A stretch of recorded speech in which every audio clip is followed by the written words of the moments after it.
Hola y bienvenido a un episodio nuevo de Cosmovisión, en donde he venido hablando algo de cultura popular, de libros, música y de otros temas.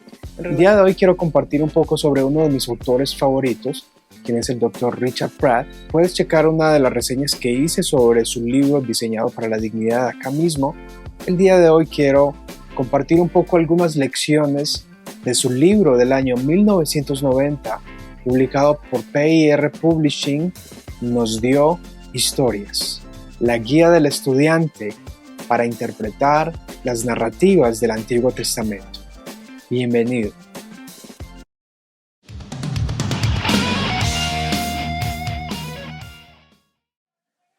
Es de entender que a la hora de interpretar historias y narrativas del Antiguo Testamento encontramos muchas dificultades y desafíos.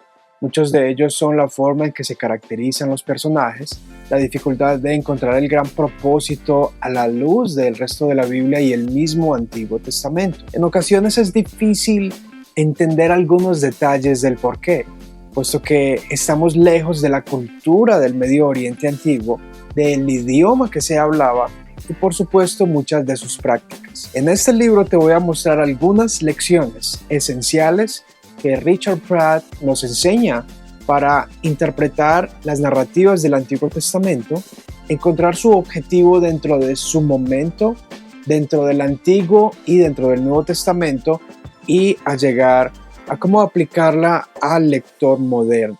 Él enseña tres cosas esenciales. Su libro él lo divide en tres secciones. Vale la pena que una de las cosas que más me gusta del libro es su división por secciones. Él lo divide en número 1, preparación para la narrativa del Antiguo Testamento. Allí da principios básicos, esenciales y estrategias para prepararse a la hora de interpretar narrativas del Antiguo Testamento. Número 2, investigando las narrativas del Antiguo Testamento, principios fundamentales de la hermenéutica para interpretar estas narrativas. Y finalmente, la aplicación de estas narrativas del Antiguo Testamento a nuestros tiempos modernos y por supuesto a la obra de Cristo. Entonces, él divide el libro en estas tres secciones: preparación, investigación y aplicación. En la preparación, involucra al Espíritu Santo a través de, sin la necesidad de, más allá de y en contra de los esfuerzos humanos por estudiar. Después está la investigación. En la investigación involucra al escritor, la inspiración orgánica, es decir, cómo Dios utilizó al escritor bíblico sin eliminar y remover su personalidad. El documento y su lenguaje convencional, es decir, cómo hablaban en aquella época, el lenguaje natural, y la audiencia con una acomodación del autor a las necesidades del momento. Número 3.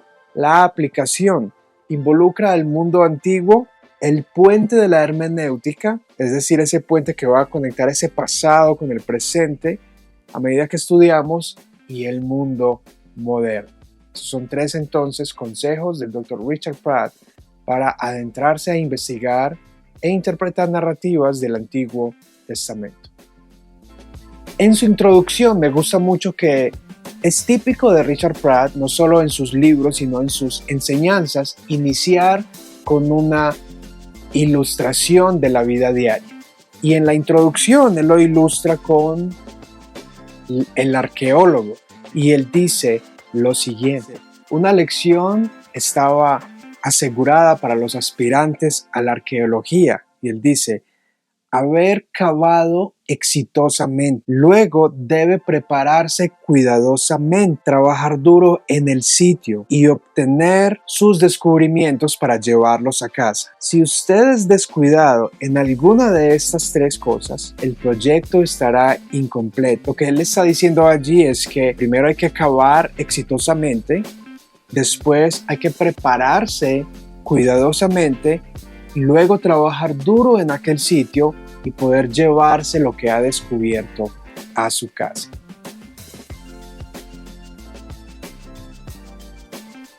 esto, de esa misma lección se puede aplicar al plano de la interpretación y las narrativas del Antiguo Testamento. Es como el arqueólogo. Vamos a cavar tanto como sea posible. La Biblia es un tesoro de joyas preciosas donde podemos cavar y descubrir muchas cosas. Después prepararnos para investigar aquello que hemos cavado. Después debemos trabajar en el sitio en que hemos cavado y finalmente llevarnos esos descubrimientos a casa. Él dice que si fallamos en estos procesos, la investigación estará incompleta, las conclusiones del descubrimiento estarán incompletas.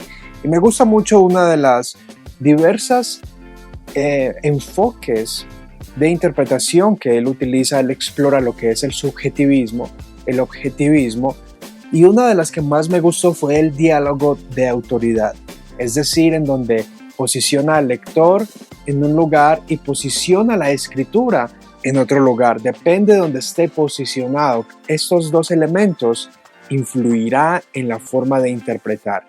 Él nos dice lo siguiente en la página número 33. En muchas maneras, solamente el modelo de un diálogo con autoridad nos protege de tratar a la escritura como meros iguales. El subjetivismo tiende a volvernos iguales que la escritura y bajar el texto a nuestro nivel. Criticamos la Biblia a medida que ella nos critica a nosotros. El objetivismo tiende a hacernos iguales a la escritura al levantarnos al nivel de ella. Nuestras interpretaciones se identifican con la enseñanza del texto. Únicamente el diálogo con la autoridad mantiene a la Biblia suprema y al lector como siervo del texto. Esa parte me gusta muchísimo porque nos da el lugar, nos pone el lugar a nosotros como investigadores, como intérpretes, como lectores debajo de la escritura, y esta es una de las esencias de la Reforma Protestante, y es que la Iglesia reconoce la autoridad de la escritura, no es que la Iglesia establezca cuál es esa autoridad, y la misma forma sucede con el intérprete. En otra parte del libro, en la página 149, el autor también da el siguiente consejo. A medida que investigamos la caracterización de las historias del Antiguo Testamento, debemos observar a los tipos de reacciones que los escritores esperaban de su audiencia. ¿Qué características positivas o negativas hay sobre el personaje? ¿Reaccionaría la audiencia con simpatía, antipatía o con actitudes mezcladas? A medida que comprendemos estos asuntos, nos veremos retados a responder apropiadamente también. Por ejemplo, observando un libro como el Génesis, encontramos historias de Abraham, Isaac, Jacob, posteriormente en Éxodo con Moisés y todo el pueblo. Hay muchas historias. Cuando Abraham desciende a Egipto y Faraón se enamora de Sara, hay una mentira de Abraham. ¿Cuál es la interpretación de ella? ¿Qué aporta esa historia a su contexto?